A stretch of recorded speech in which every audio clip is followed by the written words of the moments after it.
What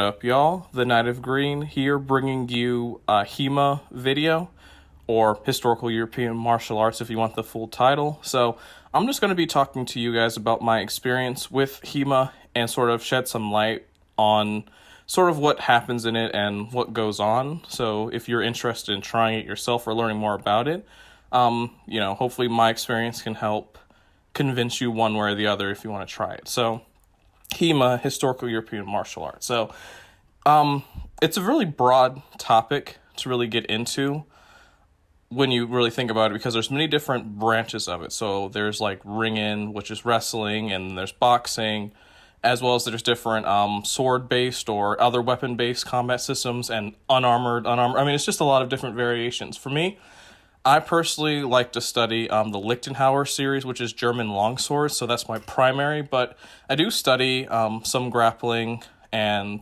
greatsword stuff, but again, my primary thing is longsword, which, again, even then, there's like many different longsword sources, like Italian, but, not getting into that. So when looking at HEMA, I would say that it's one of my two big passions in life, with the second being paleontology, and really both of them have a lot of overlaps in just why I enjoy them. So paleontology, for those who don't know, but I think most people know, is the study of ancient life forms and sort of trying to piece together how they lived and how they acted, and sort of get a better understanding on how that, may influence things in the modern time. While looking at HEMA, particularly my version of the martial arts, which is Lichtenauer, it looks at primarily how ancient knights fought using different weapons and sort of piecing together how that martial arts look. Unlike some things like traditional Eastern martial arts, where the traditions were relatively kept, together or intact for a lot of different years, HEMA is kind of like very similar to paleontology in that we have to dig up like sources, like books or text or pictures, and sort of piece together how this martial art, function. Because, we have snippets and pieces, and we may not get the full picture, but we have to try to make the best understanding of how it works. So when it comes to HEMA, I would say that there's really three levels in which you could be as a HEMA practitioner. I would say level one would be you just really look at like textbooks or different documents and stuff, and sort of read them and sort of have an understanding of how the techniques work and like how people carry themselves during that time. So I would say that that's more so just kind of having a base understanding. I would say I was at that stage when I was in high school going on, where I just basically read books and stuff and sort of kind of figured out a lot of these things just from that. Then I would say level two is, say, a person who would go out and start doing these techniques like, in a slow or light sparring type of session with other people in order to see kind of like the biomechanics and sort of like piecing together how this would, sort of work. And then I would say then there's level three, which is sort of where I'm at right now, is where you essentially just suit up and then you just sort of get into, you simulate real fights by, actually, I guess, fighting somebody. And I would say there's no real, like, shame in being at level one or level two or level three, or like, there's nothing really that you should say like that stop you from being either one, because each one has its merits. Like, level one, you could sort of make interpretations and do some translation stuff. Level two is just sort of, I would say that's more so where people would want to be introduced at either level one or level two, just sort of light understanding and light work with other people. And level three is just mostly for those, I guess, hardcore or more so dedicated people. I mean, nothing wrong with not being hardcore, but that's where you're going to get hit and you're going to essentially be getting in fights. So, that's if you want to do that thing. I personally enjoy doing that aspect because I just like testing on whether or not my understanding of these techniques can actually work in like a real world fight scenario.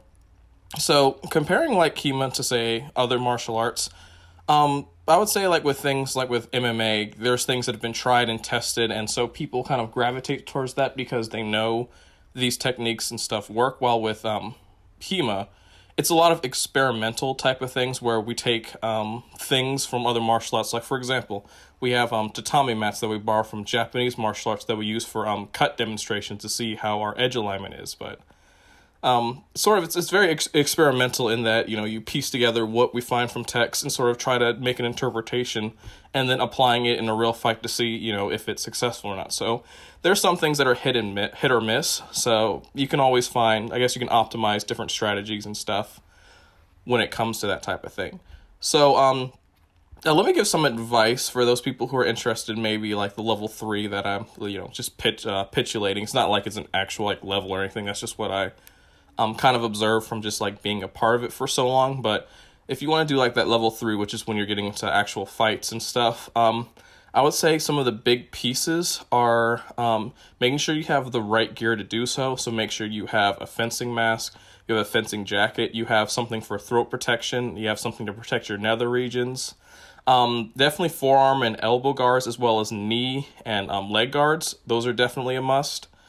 For me, when it comes to with my jacket, I have a heavy jacket that has like different plastic plates that cover a lot of my shoulder and upper arm, but you don't really need, like, for me, I don't really feel I needed that. I just need like my forearm and my hands protected mostly because I would like to have a little bit more flexibility in what I do, but you know, it's up to you what you want to do. But generally speaking, I would say when it comes to this as well, make sure you practice not only outside of your gear, but also inside of it, because some techniques you have to change how you do them because you may be limited on your flexibility. So it's definitely good to practice both in and out of armor, some of the things if you're going to go the fight route. I would also suggest when you are in like fighting scenarios, you know, this is kind of like the proverb. I forgot really who said it, but it's like, I think it was Bruce Lee. Not very sure. Don't quote me on that. You can correct me if I'm wrong or not. But I fear the man not who knows 1,000 kicks, but I fear the man that practices one kick. I mean, 1,000 times. I don't know if I'm saying it right, but essentially it's the idea that you should learn, like, I would say no more than one. I would say probably like 3 to 5 different techniques. I mean, it's good to know a lot of them because I have a pretty decent understanding of a lot of techniques, but I would say hone in 3 to 5 initial techniques, so like techniques to open up a fight, because what you do is you know how to enter with these techniques, and then you practice some of the different ways to counter this, your techniques, so you understand what people will do in response to it. So the goal is you would essentially get good enough that you may be able to hit someone with these techniques before they can react to it, but also in the backup plan that they do react properly, you know what to do to counteract them. So, you know, I would say, yeah, that's pretty much it when it comes to just like if you wanted to get into the fighting aspects of it. I mean, it's pretty intense, but just be aware that it is still a dangerous thing. You know, it's still a martial art, still a fighting thing. So, expect to get hit, expect to get roughed up. And, as long as everyone's consenting, then it's fine. But it's, it's something for those who are ready for it, because it's not something you can really do laying down. It's something that's really active. And personally for me, I'm definitely working on my physique and making sure that I'm in as tip-top a shape as I can, because, I want to be faster and I want to be able to fit in my gear better and all that good stuff. So, that's stuff that I'm working on and looking at it. But just looking at this martial art and just well as what I'm trying to do, one of the big things that I want to do, at least this is my dream if you care to listen to it, is I want to be able to help people or companies, whatever, create, I guess, more realistic martial arts, both in games as well as in movies and stuff. Because I think that when I watch a movie and I see people in armor, like knight's armor, doing very ridiculous things, it just seems like there's not really a lot of appreciation for these things. And if you ever watch a real longsword fight, some of these things can get intense. And I would say that, I would much rather enjoy watching a realistic thing than something that's not. I mean, some people, don't care about it, and that's fine, but I definitely think that my goal is to want to help inform people, so at least, there's some semblance of reality. Yeah, again, not all people want that type of thing, but that's what I kind of strive to have in things. That's why I like doing a lot of these weapon recreations and stuff with video game weapons and stuff, because I like to break down sort of like, okay, well, where are the real life inspirations and how would you use this? Yeah, it's not for all people, but this is kind of what I like to do. So if you like this type of content, want to see me do some more talks on like different things, and whatnot, just non-scripted stuff, then remember to leave a like, subscribe, comment, and share the video, turn on notifications, all that good stuff.